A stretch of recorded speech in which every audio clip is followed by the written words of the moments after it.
Hello guys, todays topic is the antacids.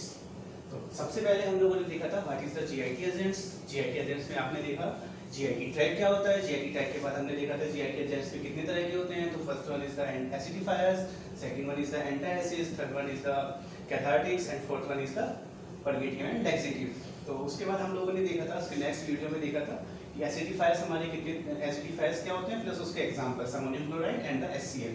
आज हम लोग देखते हैं एंटासिड्स। तो एंटासिड्स होता क्या है, बेसिकली नाम से ही आप देखेंगे एंटा एसिड मींस एसिड के against, means anti and acid की, जो कि हमारी स्टोमक में एसिडिटी के फॉर्मेशन को रिड्यूस करता है। मींस उससे हम बोल सकते हैं, या फिर वो कंपाउंड्स जो बेसिक इन नेचर होते हैं जो कि आपस में रिएक्शन करके उसे न्यूट्रलाइज करते हैं, उसे हम बोलते हैं एंटासिड्स। या फिर हम इसको बोल सकते हैं these those are agents which are usually alkaline and reduce the acidity in the stomach of patient which are suffering from the hyperacidity।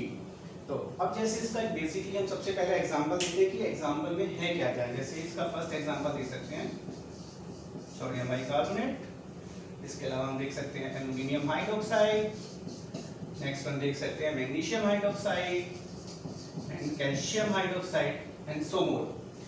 तो बेसिकली अब हमारे एंटासिड्स होते क्या हैं हम देखते हैं। First one antacid is basic in nature. तो जैसे हमारा देखा ammonium hydroxide in basic in nature, तो एंटासिड जो होते हैं वो बेसिक इन नेचर होते हैं। वो करते क्या है, जब वो बेसिक इन नेचर होते हैं तो हम उसको क्या करते हैं, ऑरली इंटेक करते हैं। ऑरली लेने के बाद वो क्या करते हैं, हमारे स्टोमक में जाते हैं। वहाँ पे जो हमारी गैस्ट्रिक की क्वांटिटी है, जो कि गैस्ट्रिक की जो जिसमें की क्वांटिटी में HCl की प्रोडक्शन बहुत ज़्यादा हो चुकी है, उसको वो न्यूट्रलाइज करते हैं। ठीक है, इसके बाद हम देखते हैं उसमें होता क्या है। फर्स्ट वन देखा हमने गैस्ट्रिक कंटेंट को इंक्रीज करते हैं। सेकंड वन देखते हैं पैक्टिक एक्टिविटी डिक्रीज होती है। हम लोगों ने लास्ट स्लाइड में जीआईटी में देखा था कि पैक्टिक एक्टिविटी डिक्रीज या पैक्टिक एक्टिविटी होती क्या है। हमारी बॉडी में पेप्सिन फॉर्मेशन होगा। पेप्सिन जो क्या करता है, वो एक प्रोटीलाइटिक एंजाइम है। तो वो क्या करता है, वो कब एक्टिव होता है 3.5 to 4 pH पे।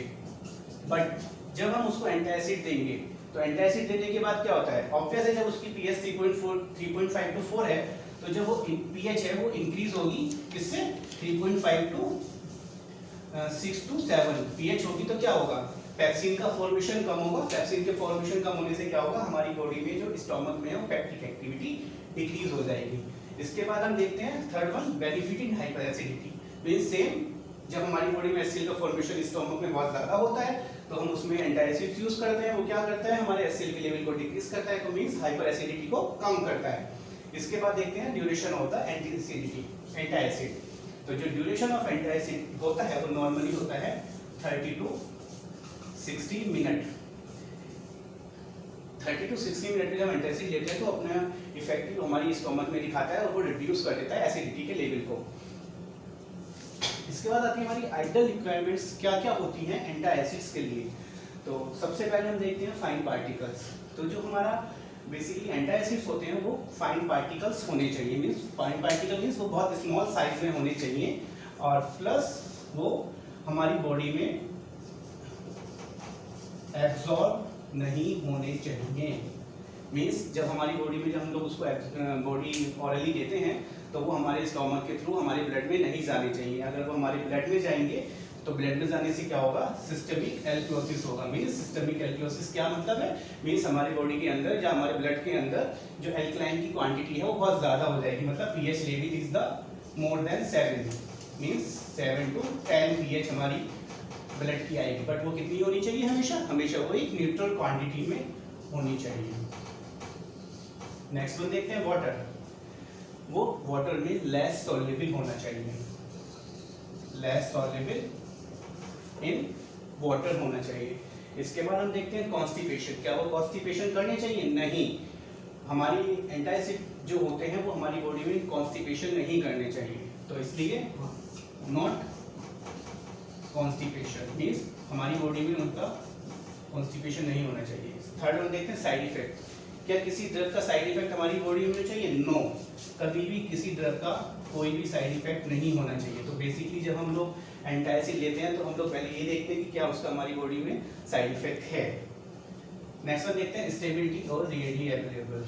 तो मीन्स हम देखते हैं कि हम वो एंटासिड्स यूज करते हैं अपने स्टोमक में डिक्रीज ऑफ द HCl क्या जो कि स्टेबल हो प्लस जो कि इजीली अवेलेबल हो हमारे मार्केट में।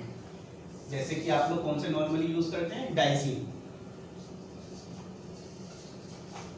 इसके बाद हम देखते हैं जब हमारी बॉडी में हमने एंटासिड लिया प्लस जब उसने HCl हमारी बॉडी में पहले से स्टोमक में फॉर्म हो चुका है, तो जब दोनों एंटासिड प्लस HCl आपस में रिएक्ट करते हैं तो जो हमारी बॉडी में गैस है, गैस के थ्रू हमारी बॉडी से CO2 रिलीज होती है। तो क्या वो कितनी क्वांटिटी में, वो लेस क्वांटिटी में रिलीज होनी चाहिए, वो बहुत हायर क्वांटिटी में रिलीज नहीं होनी चाहिए। नहीं तो हमारे गैस जब हमारी हायर क्वांटिटी में रिलीज होगी तो उससे हमारे हार्ट पेन भी स्टार्ट हो सकते हैं। तो इसलिए हमें ये ध्यान रखना है कि जो भी हम एंटासिड लें उसके थ्रू हमारे गैस का प्रोडक्शन कम होना चाहिए। इसके बाद देखते हैं जो एंटासिड की बफर pH रेंज है, वो मैंने अभी आपको बताया था ऊपर भी कि जो एंटासिड की बफर pH रेंज है वो 6 to 8 होनी चाहिए, उससे ज़्यादा उसकी pH नहीं होनी चाहिए जो कि वो न्यूट्रल करे, क्योंकि अगर वो इंक्रीज करेगी pH 8 से तो मीन्स वो एसिडिक फॉर्म में चला जाएगा और हमारी बॉडी में सिस्टमिक एल्कलोसिस की प्रॉब्लम हो जाएगी।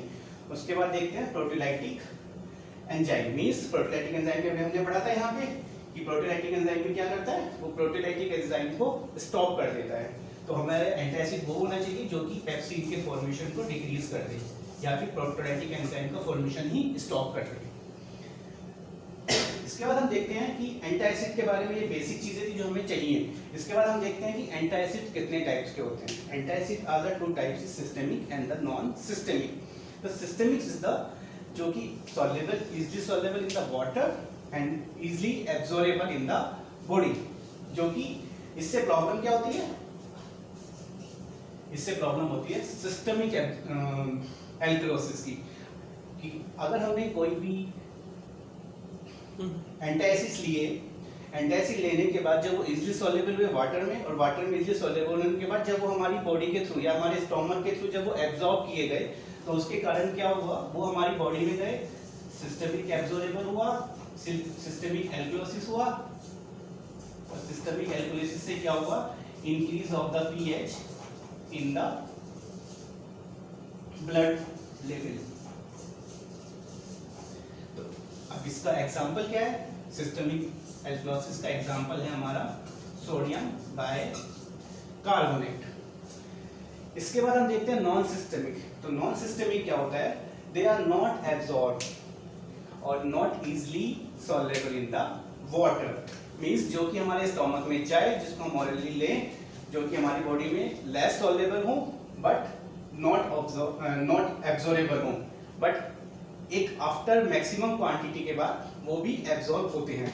मींस एक मिनिमम क्वांटिटी हमें उनकी सिस्टमिक कंपाउंड की रखनी है कि जिससे कि वो हमारी ब्लड की pH को इंक्रीज ना कर पाए। तो इसके जो एग्जांपल्स हैं हमारे, वो हम कौन से होते हैं लेते हैं, जैसे एल्यूमिनियम कंटेनिंग एंटासिड्स होते हैं, तो उसके लिए एग्जांपल होते हैं एल्यूमिनियम हाइड्रोक्साइड। कैल्शियम कंटेनिंग होते हैं कैल्शियम हाइड्रोक्साइड।